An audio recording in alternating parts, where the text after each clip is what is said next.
We're one American family. When one hurts, we all hurt.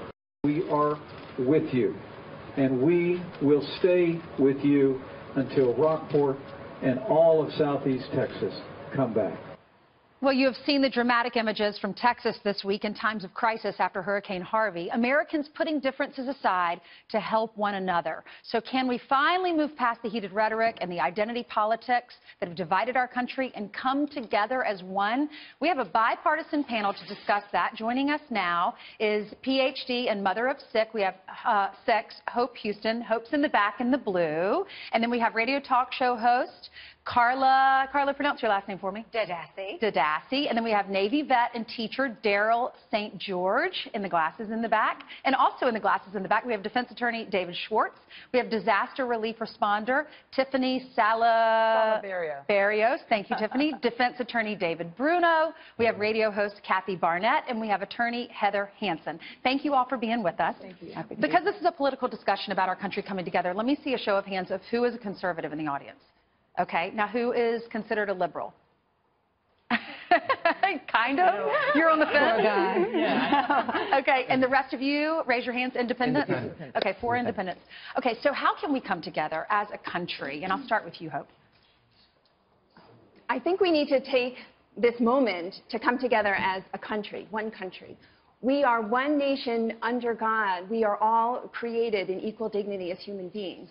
So we need to put aside the politics and really focus on what's important. This hurricane, this tragedy in Houston and the surrounding area of Harvey is breaking all of our hearts. So we need to come together. Americans are generous. We have generous hearts, helping hands. We need to come together. We need to put away our differences. We're a big family. Sometimes kids fight, you know, but then your house burns down. So are the kids still fighting? No, they're focusing on the tragedy. So that's what we need to do. Well, then why, Daryl, when the president wants to give $1 million to disaster relief, why do liberals, why do they say, they're tweet after tweet complaining that it's not enough, he's a billionaire, oh, come on, making fun of him? Why does that happen? Well, you know, I can't really speak for that perspective. I think that any effort that goes towards helping people who are suffering or in trouble, that's something that should be applauded and commended. You know, I think it's also important for us to recognize that there's no one single defining moment in American history that is ultimately going to define us. Determine who we are as a people. You know, when I enlisted in the United States Navy, it was in response to 9/11. And the bumper stickers that you saw everywhere after 9/11 were United We Stand, whether you were liberal or you were conservative. And I served in the Navy with people from all different backgrounds, African Americans, Hispanics, whites, liberals, conservatives.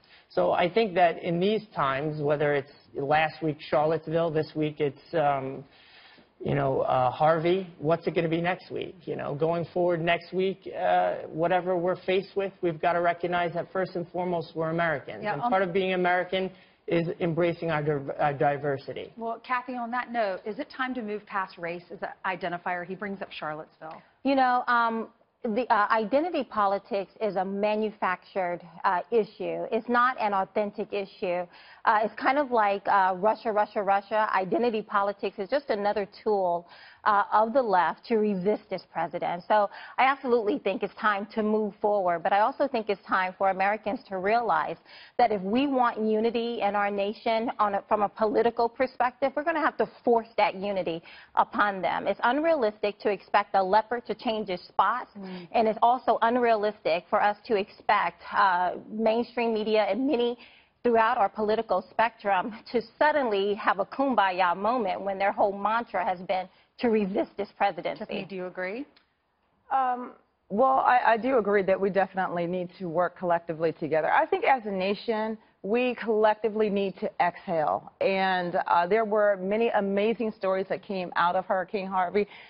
The truth is, in a week or two, the cameras are going to be gone. How wonderful would it be to see people with boots in the water serving together? I mean, what comes to mind is maybe Nancy Pelosi and Lindsey Graham. I'm not picking on them, but just what the nation would love to see is, listen, let's put some masks on, some gloves, go into a home and help serve together, lock arms together.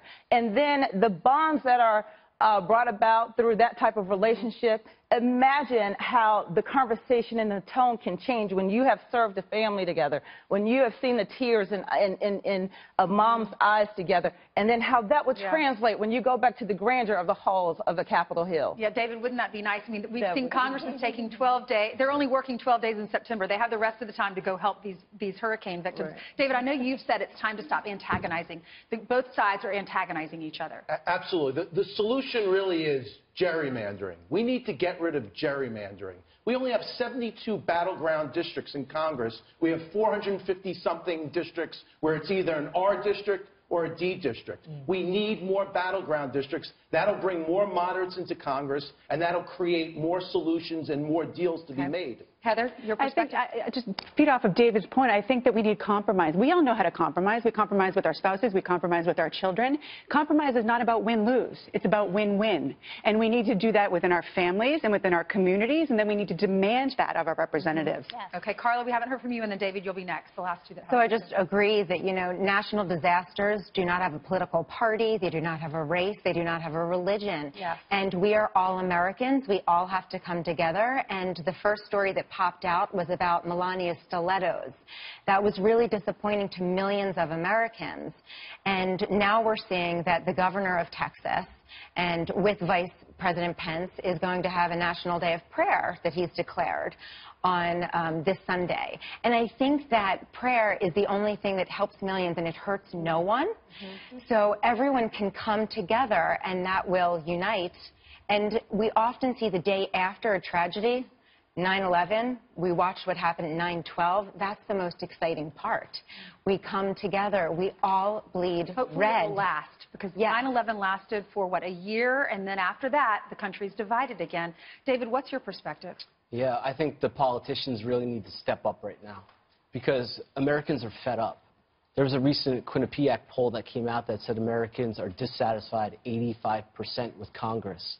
And right now they have an excellent opportunity to come back and do a couple things: infrastructure, tax reform, some things that they could really come together and really help the American people. Y'all, thank you so much. This is what America's about. I love you all. This is a great perspective. Thank you. Thank you. And y'all will be back. I think Brian's going to be talking to y'all next, about an hour. Brian's yelling upstairs. He can't wait.